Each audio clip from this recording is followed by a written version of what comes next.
You're watching Hammer TV, alternative television.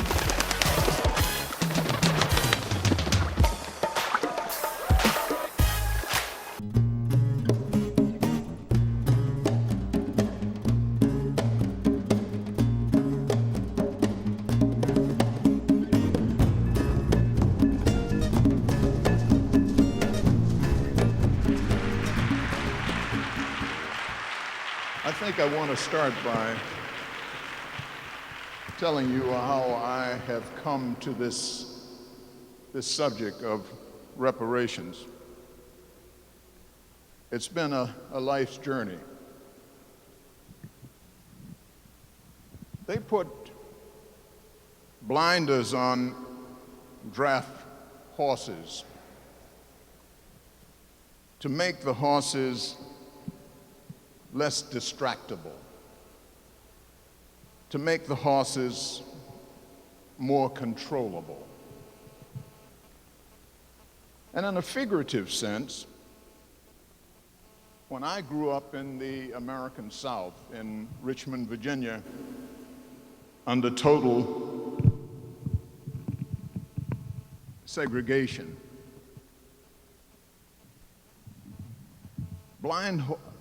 blinders were put upon us in our community.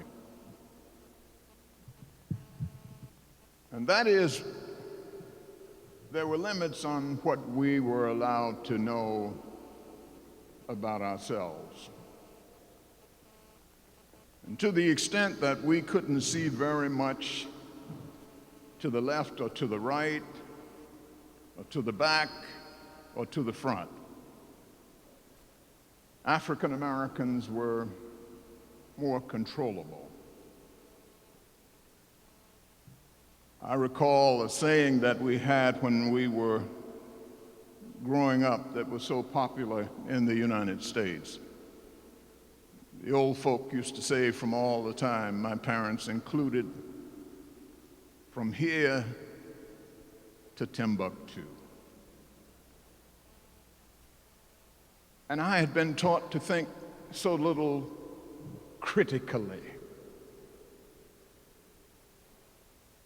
that I had never asked about what the expression meant. I didn't know where Timbuktu was.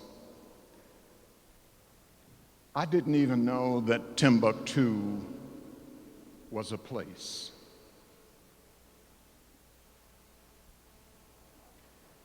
When I got to Harvard Law School, I was 26 years old. It was the first time I had ever sat in a classroom next to a white American. And I remembered being impressed about how wealthy the school was. Harvard is the oldest university in America, established in 1636. And it has become extraordinarily rich. It has an endowment now in excess of $20 billion. And I recall sitting in class, poor child from the South, seeing these oil paintings above the wainscoted, rich hardwood rooms of old, bewigged white men from the 17th and 18th century. And one was awed by it. This is Harvard. 30 years would go by before I was to learn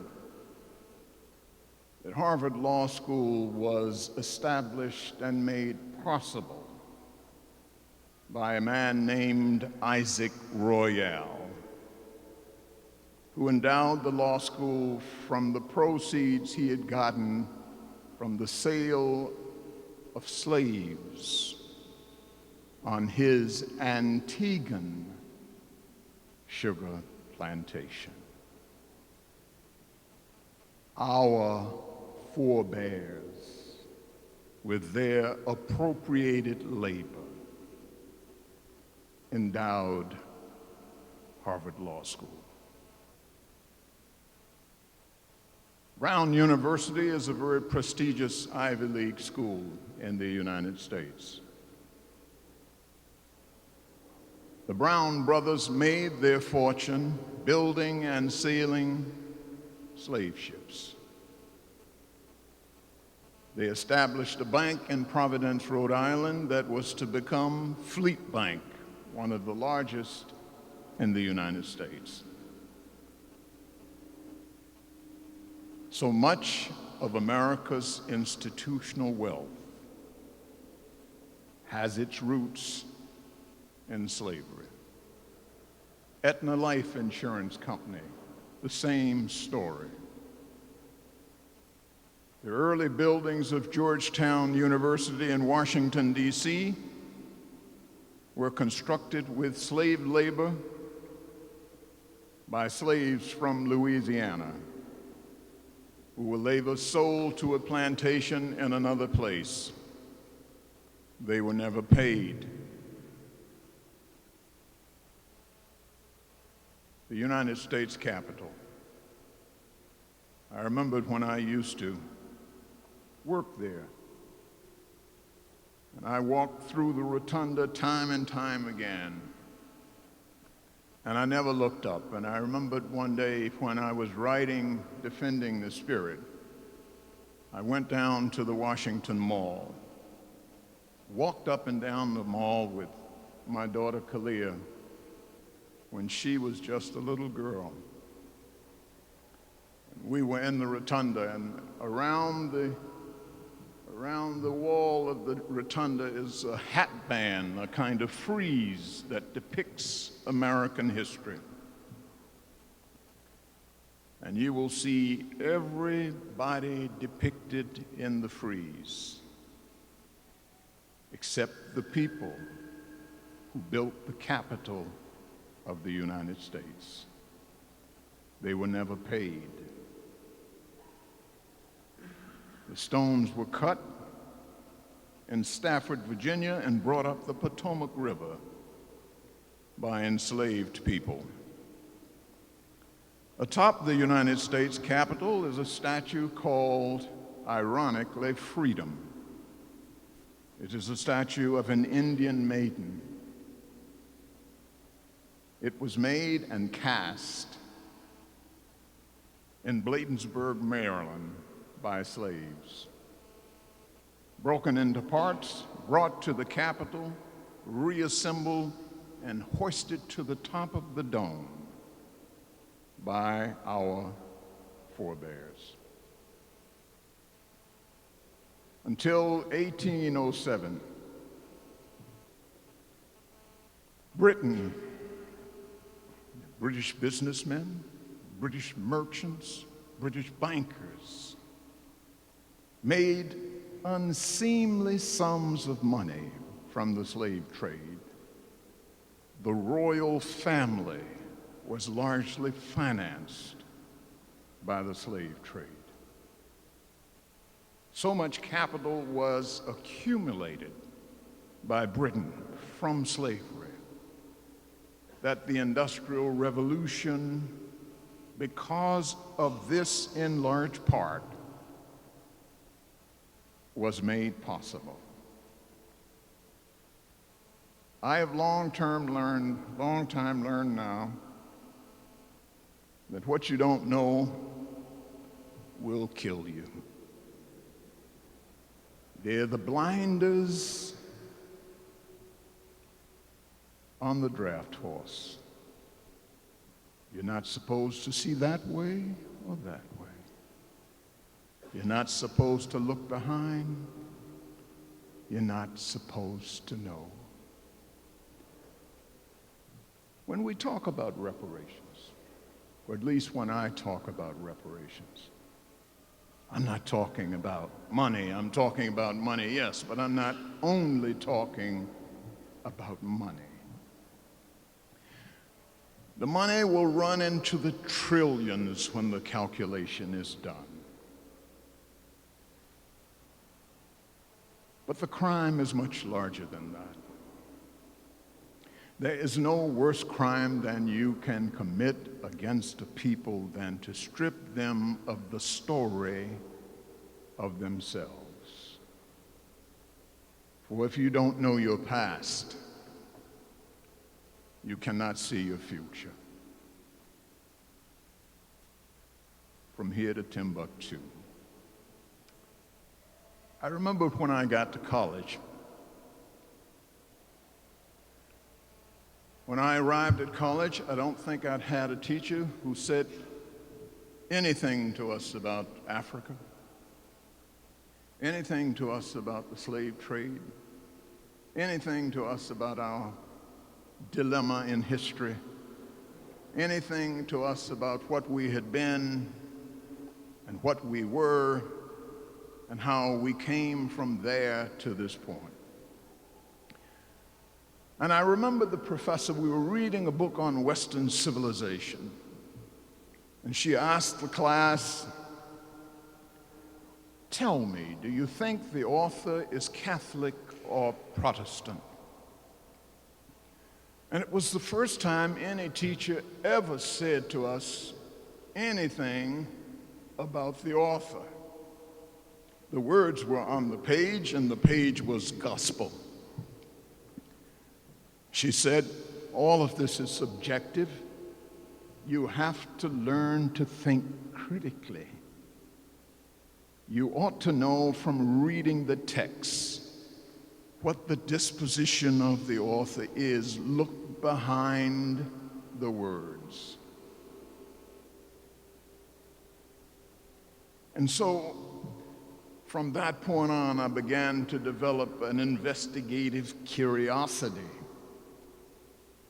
about where we were and how we got here. It may be difficult for those who have not studied these things, given the blinders we've all been fitted with, to believe that in the 1200s, in the 1300s, if one looked at Europe, Africa, the Middle East, Asia at that time, no one would have guessed a few hundred years from there that Europe would be near the top or that Africa would be near the bottom. Timbuktu was the cultural and academic center of the known world. They were doing cataract surgery in Timbuktu in the 1300s, and I didn't know anything about it. To deny me that information is a crime against humanity. One of the things that America does well, and all successful societies do well, is that it incessantly celebrates itself. In world opinion, it is at the virtual bottom now because of Iraq and other things in the regard of people who live around the globe. But to Americans inside America, there are no people on earth who practice more zealous self-love than do Americans. Virtually whatever we do is right and lovable because we're the greatest country on earth. And we get everybody else to believe it too. And so when you look at the mall, you will see not a brick, not a stone, not a monument that will betoken and remember slavery. Hazel and I were reading last week an editorial in the in the New York Times, just vilifying Japan for not owning up to their use of Koreans during World War II for Japanese troops as sex slaves. And they said that Japan must apologize. America has never apologized for slavery. And you see, the consequence is that the contemporary victims of it know they're in a dilemma, but they have no idea of how they got there. There was another piece in the New York Times last week. The United States has put in place very severe immigration restrictions that have caused immigrants from Mexico, migrants, farm migrants, to leave Colorado. So the fields are full of corn and other vegetables waiting to be harvested. The Colorado State Correction System has put in place a program where prisoners in Colorado are to harvest these crops for 60 cents a day.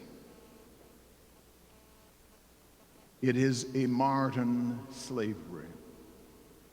But if you can't project it from anything that happened before, you can't understand always what you are looking at now. Somewhere after the civil rights movement in America, those people of privilege who were in a position to benefit, people like myself,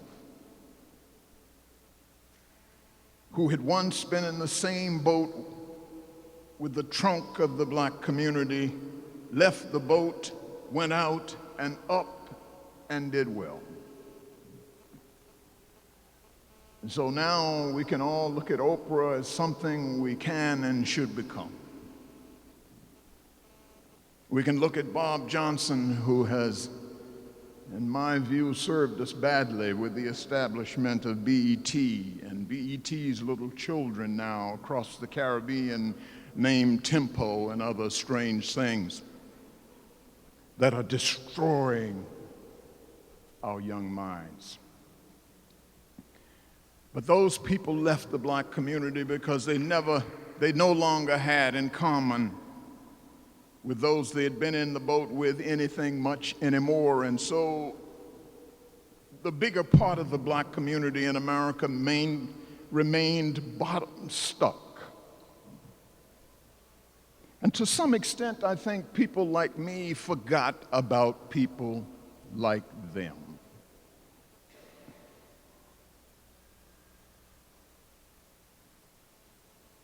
There are 2 million people in American prisons. Half of them are African Americans. America has 1/20th of the world's population, but 1/5 of the world's prisoners. 1 in every 8 prisoners in the world is an African American. This is modern slavery. Some might say, well, if they did the crime, they should do the time. African Americans commit 12% of the nonviolent drug offenses in the United States, but they constitute 75% of prison admissions for nonviolent drug offenses. A young African American who is convicted of a crime will serve exactly twice the sentence that a young white American will convicted of the same crime. They're the people who are going to be harvesting the crops in Colorado for 60 cents a day. And so much of the problem with this are the dividers between us that cause us not to be each other's brother and each other's sister, so that we can't watch each other. You can't be concerned about things that you don't know about. And so freedom starts in here. We could get trillions of dollars from reparations, but if we can't fix ourselves in here, the money will do us no good.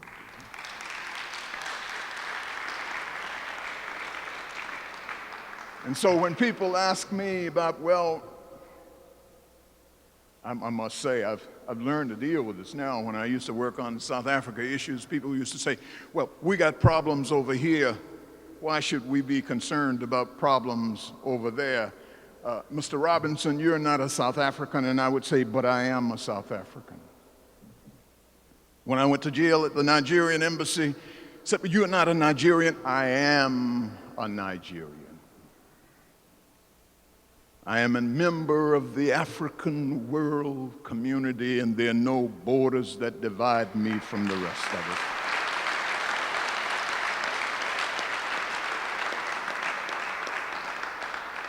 Mr. Robinson, why would you move to St. Kitts? I am a Kittitian. I'm at home, and it doesn't make any difference the front on which I am fighting at any given time, because it is one fight, not several.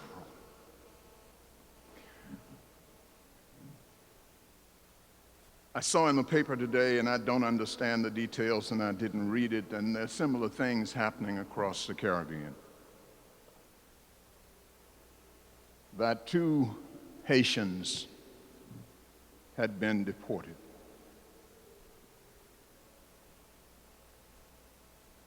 I think one of the greatest crimes against our people has to do with how little we've been allowed to know about how much we owe the Haitian people.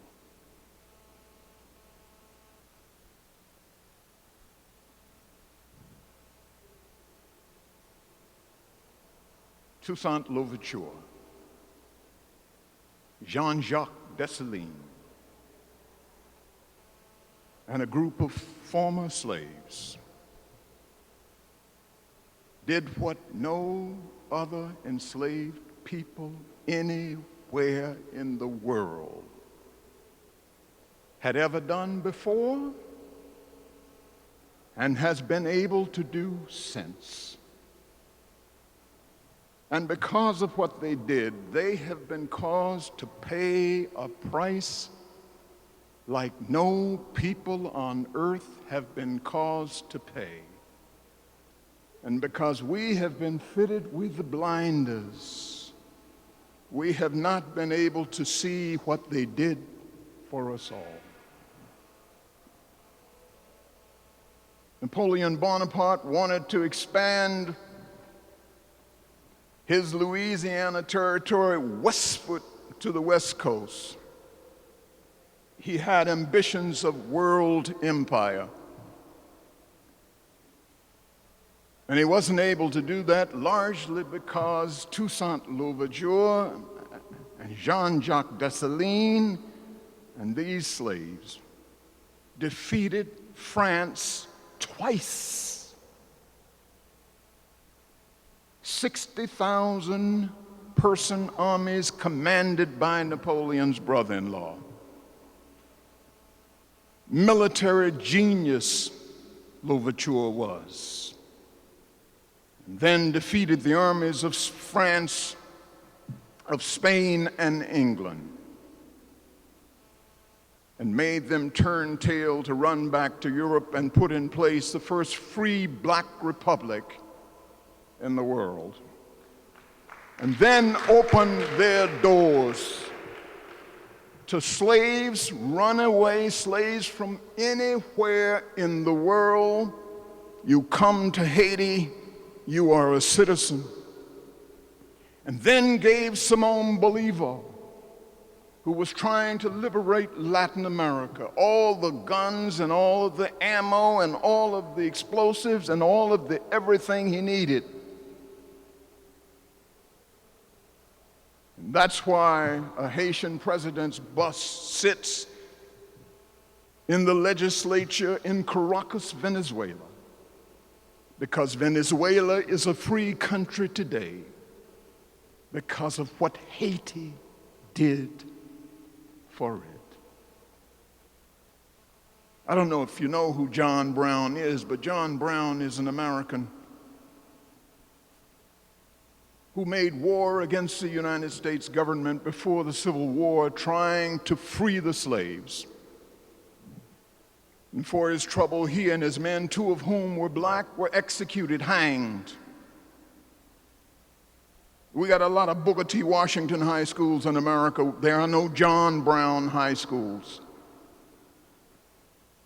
But John Brown was a great man, a white preacher who died for his beliefs that slavery was a moral wrong. In Haiti today, a main thoroughfare is named John Brown Avenue. And when he died, the flags in Haiti flew half-mast. These terribly creative people who remember Africa more than any other Africans in the diaspora. They remember it in their sayings. As they say, the axe forgets, but not the tree. They remember it in their language. They remember it in their religion, that the world has taught even us to ridicule.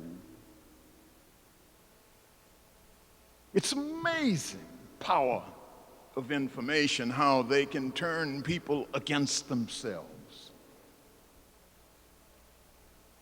We used to run away from slavery in the United States to Indian tribes that gave us refuge.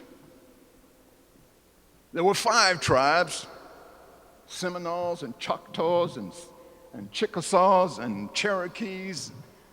5 tribes they called in America, where the people learned to call themselves the civilized tribes. And they were called civilized tribes because they too enslaved African Americans, because they were trying to mimic what their southern white neighbors had done. You see, so out of this reparations business, out of this question, out of this exploration, out of this inquiry, out of this critical thinking,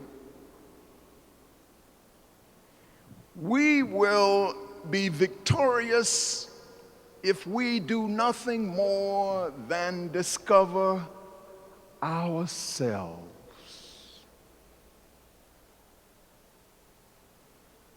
You see, in America, we have tons of films on the Holocaust.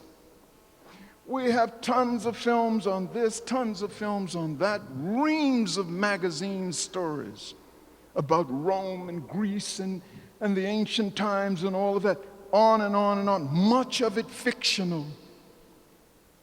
Christ depicted as a blonde white man with blue eyes, which was not possible in that part of the world at the time. But we have been taught to believe it. And we don't realize that in the acceptance of much of the information, we also learn to hate ourselves. We have a story, we have a history, that is as glorious as any people's on earth. Danny Glover tried so hard to put the money together to make the film of Toussaint Louverture. Who's going to put up the money? The film never got made.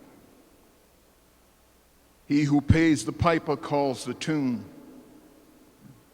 We've got to find a way to do the things we believe in. We've got to learn what it requires to be an independent thinking people.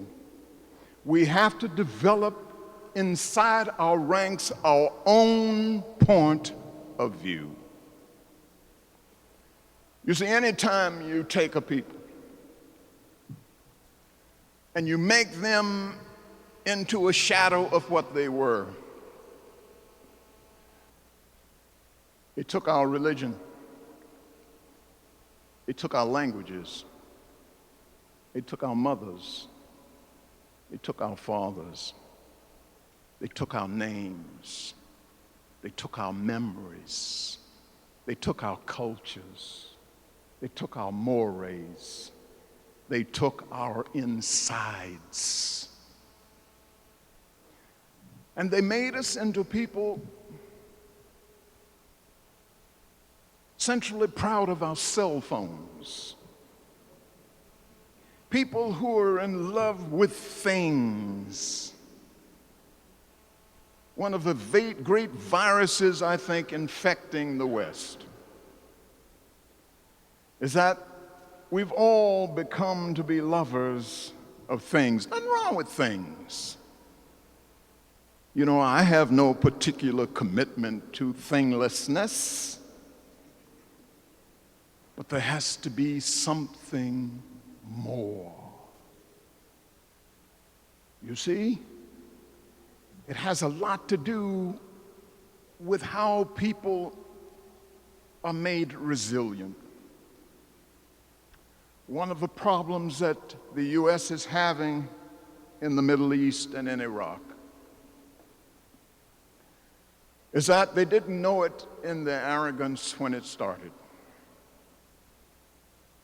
But they are dealing with people who remember who they were. The people who taught the world to read and write. A culture 7,000 years old, and its children remember it well. We need to put great investment in this. You see? And so much of it has to do with education. Because it seems to me that when you, out of this, give young people a purpose. I remembered when I was going to college, I went on a basketball scholarship. When I was in high school, I was very, very, very cool. I was a big basketball star. And somewhere around the time of my maturation, I learned that it didn't make much sense to run up and down a court one way and then the other way. Although it was fun, it had little to do with anything of any consequence. That I needed to find some answers to some questions. And so I have found too often in our schools across the world, as they used to say to us in our schools in America, our own teachers, I got mine, you got yours to get. It's the way I see these prisoners locked up in these jails. How can I be disengaged from them? They are the future of the black race in America, and they have to be salvaged. There, but for the grace of God, go I. We are the same people. And so we have to encourage, we need a zeal, we need a new catching kind of phenomenon where our teachers come to believe that there is no greater purpose than you can serve than to be a teacher of children. And not just the ABCs, not just the 1, 2, 3s, but asking them to think and to explore and to investigate and to know. Asking them to find out something about Monomotapa in ancient Zimbabwe. Asking them to know about the great kingdom of Mali. Asking them to find out something about the Benin in Nigeria. Asking them to find out something about Africa in the glory of its antiquity, when it was second to no place in the world. Verifiable history. You see, a lot of things that people say about the history is, if not made up, embellished. Discovery Channel went to the Sinai Desert and could find nothing to verify that Moses had wandered in the desert. That's not to say he didn't, but there's no archaeological evidence to demonstrate that he did. It is not important to demonstrate it as long as the people who need to believe it believe it. And they believe it because it's important to us. When you walk on the mall, I don't know how many of you have seen that big statue of Abraham Lincoln sitting in the chair. People come from all over the world to see that thing. And you see Americans there. I once saw a couple from Nebraska. I could tell because they had funny shorts on and a dangling camera. I said they must be from Nebraska or Idaho. And they were leaning against each other. And they were transfixed. They were mesmerized. They were practicing ancestor worship. And they were doing it because they needed to do it. You can't be a whole person unless you know your history and you revere your ancestors. And so when one thinks about why all the monuments in Washington, why all the tablets, why all the magazines, why all the statues, why all of this, it is so people will never forget that their society is old and productive. And so when we have children in our schools that are not doing well, we have to learn to look at those children as the future of our world. And the good teacher sees potential in that child and loves that child. And the healthy society tells the teacher that we value you, teacher, because you are more important than anybody in our society for helping us to make a future. If we don't salvage these children, we'll be running from them later. They're our children. We cannot disengage. They're our future. And to some extent, when you tell them who they are, you'll see set afoot a new child with a new pride and a new sense of possibility. So when one talks to me about reparations, I've heard a lot of questions that sound like questions I might have asked when I wore the blinders. That was then, this is now. Who's going to get a check? Does Oprah need a check? On and on and on. It's not about the money. It is, but it is not. America has paid reparations to virtually everybody, but the group to which it cannot even rise to make an apology to And so we have to be informed and implacable. We have to do it not just from those of us who are organizers, those of us who are agitators like myself. We have to do it from those of us who wear suits and ties to work every day, from engineers and from lawyers and from the Hollywood money people, from our actors, from our performers. We have to do it with a common voice. It only makes sense if you enslave a people and you steal from them the value of their hire, and you take the appropriated value of that hire and you bank it, and then you watch it grow over a century and a half. And then you see these great money families who buried the trail behind them of their success. And then you see these people in prisons who are the descendants of those who produced the wealth for these.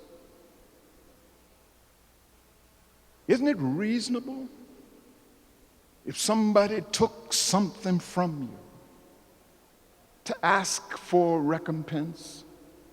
I don't think it's unreasonable. It's been done for virtually every put upon group in the world.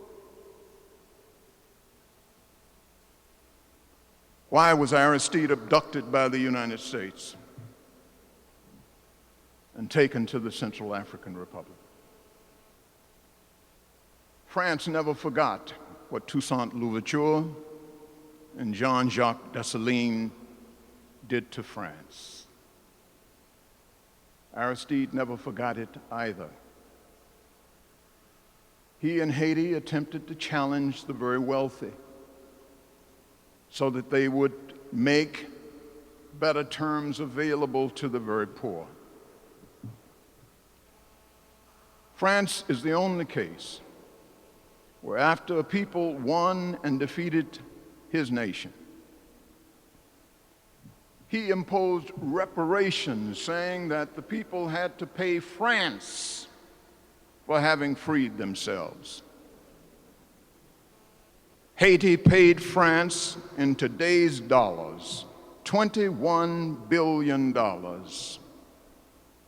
Didn't finish paying for it until 1947. It is in large part why Haiti is poor today. And so it was Aristide who said to France, it is time to talk about paying Haiti back the money that was extorted from it by you. It was then that France hardened its commitment with the United States to overthrow the democratic government of Haiti. What you don't know will kill you. Information is power. And so we're not talking about a few people. We're not talking about elitist information. We're talking about common information so that all of our children will have it. Let's teach them the things that are relevant to our time and to our mission. I can't think of anything more important than what you're doing now on this question of reparations, because it will produce benefits that you can't even envision now. We will see children who will have lights in their eyes that we haven't seen for a long time. They will study harder. They will work harder. They will reach further. They will be empowered. And they will serve us time immemorial. And we must remember in the making of this struggle that all of our struggles everywhere won. that from Harlem to Johannesburg, from Nairobi, Kenya to Bastia, St. Kitts, from Antigua to Rio de Janeiro, Brazil, we must remember always, always, for the sons and daughters of Africa, that the blood that unites us is thicker than the water that divides us. Thank you very much.